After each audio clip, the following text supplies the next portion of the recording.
بسم الله الرحمن الرحیم. راځو زموږ د کلاس نن لسمه ویډیو ده. په دې ویډیو کې به موږ روسپن او کالم سپن باندې خبرې کوو. تیره ویډیو کې موږ ټیبل باندې بحث کړی و، ټیبل څه دپاره استعمالیږي او په کوم ځای کې د استفادې وړ ده. نن راځو موږ روسپن وایو چې ځینې مواردو کې موږ روسپن استفاده کوو په ټیبل کې.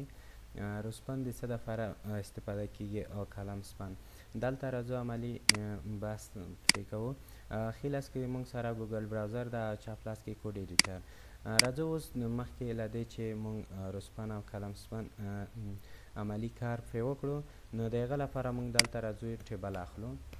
ټیبل ټاګ مو واخیسته. ټیبل ټاګ پرون هم معرفي شو او زه نن بیا هم ټیبل ټاګ وایو. ټیبل د څه دپاره استفاده کیږي؟ دې منځ کې موږ بیا چې راځو ټیار د رو دپاره استفاده کیږي چې څنګه کولی شو موږ رو په ټیبل کې جوړه کړو. او د کالم دپاره موږ ټي ډي استفاده کوو. ټي ډي ټیبل ډیټا، په دې کې موږ چې ډیټا اچوو نو د هغه دپاره موږ ټیبل کالم استفاده کوو. راځو په دې کې اوس ټیبل کالم کې درې فرایس اخلو. فرض که دوه ټایپه د یو نوعیت اخلو. لومړی دلته راځو ټایپ 1 لیکو. ټایپ 1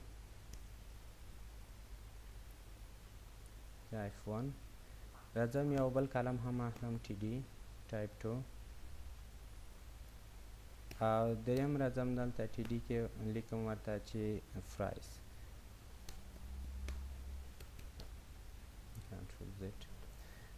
دلته اوس موږ سره دا چې شو رن شو.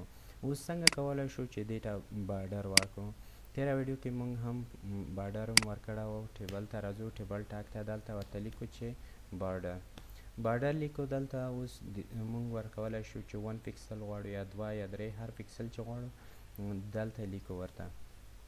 ګوګل براوزر ته راځو، رن کوو نو دا موږ سره د دې بارډر شو. اوس راځو دویم ټیار اخلو.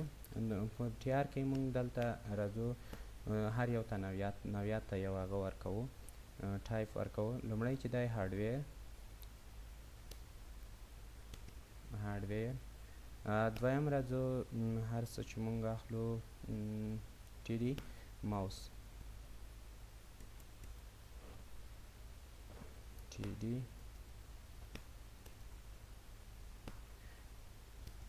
لوډ سپیکر به واخلو، لوډ سپیکر. دریم فرایس ته موږ راځو، فرایس ورکوو. فرایس چې دا 1200. دا موږ سره یو پوره ډول ټیبل جوړ شو. دغه نه وروسته راځو یو بل ټي ډي هم اخلو، کنټرول زد 3. په دې کې هم نوعیت ورکوو. لومړی دا ډیوایسز، دې کې راځو هیډفون او لاندې راځو دې ته قیمت ورکوو چې دې 1400 قیمت ته دواړو. نو دا موږ سره ټیبل شو. اوس راځو دا کوم ټیبل هم چې جوړ کړ دې ته ویډ ورکړو چې ټول صفحه کې راشي. نو دې دپاره موږ راځو ویډ ورته لیکو. ویډ از ایکوال دلته لیکو 100%. نو دا زموږ سره د ټیبل ویډ شو. راځو اوس څنګه کولی شو چې مرج دغه مرج کړو، یعنی روسپن وکړو او کالم سپن وکړو. د هغه دپاره راځو موږ دلته یو بل ټیار هم اخلو چې یو د ټوټل دپاره، دویم د پیسې دلته جواتي کول په دې کې ټوټل او دلته پیسې. ټوټل پیسې فرض که 900 ټوټل افغانۍ دي. دا موږ سره رن شو. او بخیر دغه به هم ټي ډي کو ټوټل. اوس دا هم یو ټیار به واخلو دې دپاره.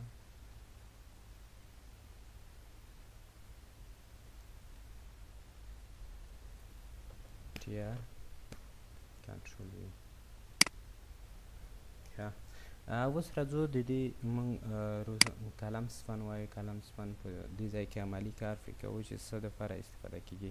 زه راځم د افغانۍ چې دي 900 افغانۍ دغه زه مرج کوم دویم کالم دپاره.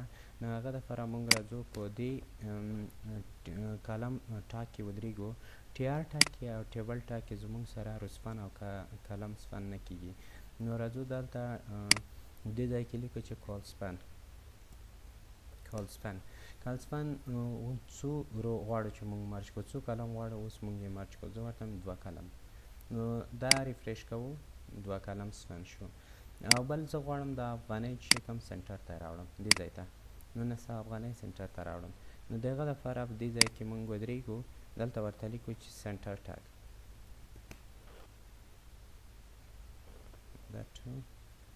سنټر. د سنټر ټاګ موږ سره د دې دپاره استفاده کیږي چې څنګه کولی شو یو ټکسټ مابین د ټیبل ته راوړو. نو دا هم موږ سنټر ته ټکسټ راوړ. اوس راځم زه غواړم چې د هارډویر په 2 روګانو کې راشي. نو د هغه دپاره موږ راځو فرست هارډویر ته، دلته هارډویر ټاک کې کالم ټاک کې ودرېږو، دلته لیکو چې روسپن. د کالم دپاره کالسپن او د روسپن دپاره روسپن استفاده کیږي. زه غواړم چې 2 روګانې دې ونیسي. نو دا هم زموږ سره د روسپن استفاده کیږي. تیره ویډیو کې موږ ټیبل ویلی و چې ځینې موضوعات یې پاتې وي، هغه هم په نن ویډیو کې مکمل شو. نو خدای دې وکړي ټول درسونه هم تکرار کړي وي. تر بل ویډیو پورې د خدای په امان الله.